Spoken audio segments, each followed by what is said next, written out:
Team BDS strong favorites here to be able to go into the grand finals, but again, they're playing in the quarters here. They've got a long journey, and it starts step by step, game by game.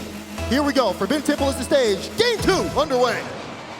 Monkey Moon and Seiko again begin the game side by side, and again, it's an early shot, this time out of G2. Atomic could not convert, so Chicago will try his luck.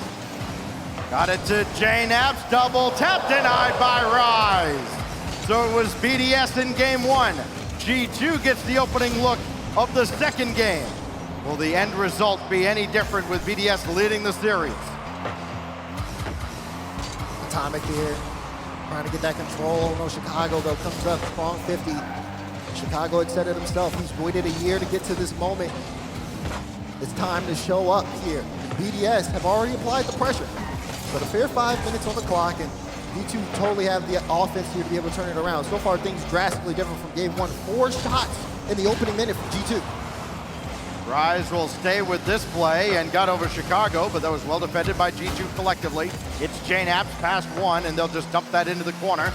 Little dump and chase strategy, but Chicago had to peel back, so Atomic just lets it come in, bounce away, and then Chicago can start the counterattack.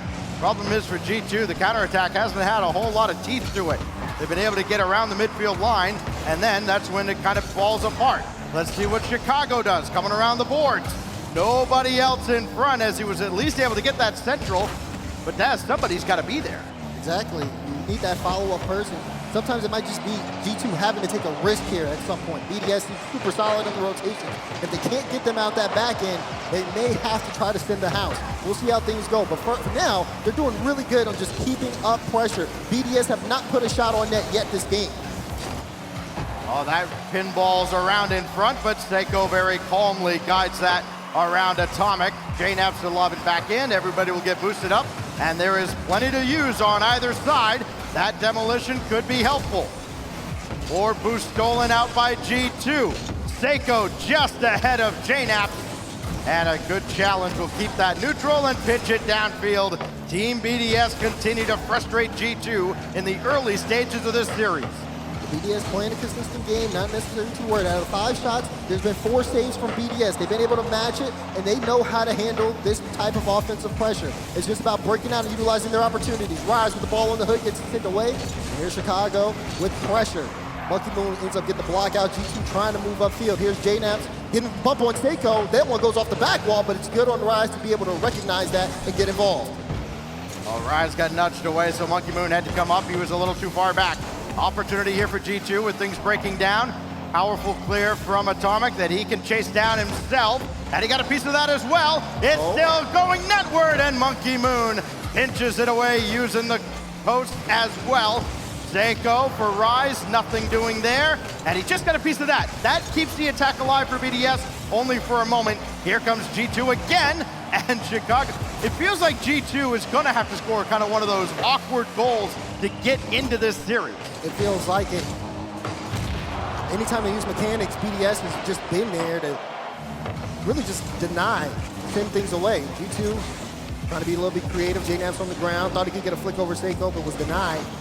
BDS keeping things deadlocked. They still only have 1 shot this game, but you honestly couldn't tell from the way they've been keeping G2 out of their own half. 8 goals each out of JNAPS in Chicago in the main event. That one nearly snuck through. Now it's JNAPS with Atomic being screened off the play by Rise. Now it's Seiko's shot, and Rise got a piece of that as well as he was falling.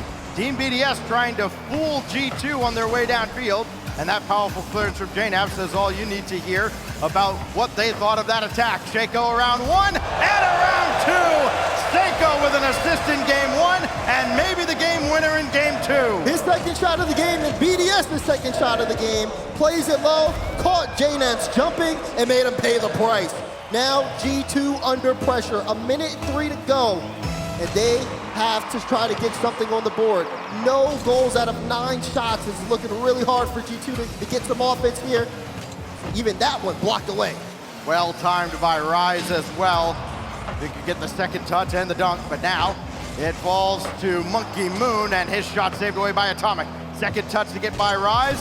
Seiko was going back. He's looking for boost. He's got absolutely none. Runs into Monkey Moon on his way back.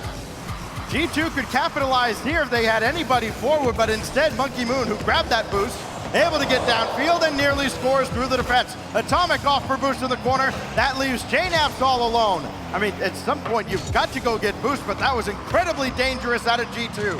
And you're seeing what G2 are trying to do. Move the ball in the air. The problem is BDS is so ready. Rise in the midfield may stop after stop, just slowing down the offense.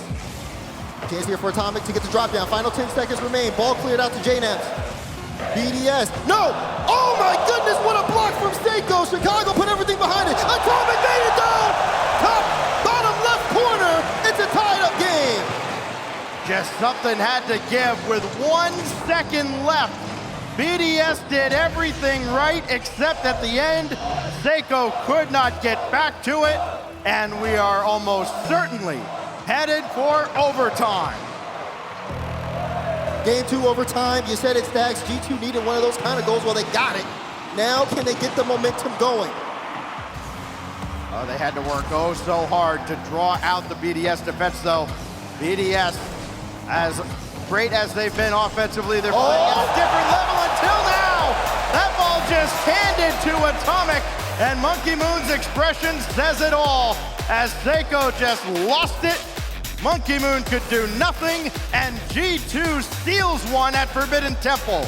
Monkey Moon stunned. You could even see it on the clock. He didn't even bother attempting to go for that one. He knew that one was all in. Mental game is going to be just as important as the game on the field here. As well done, especially.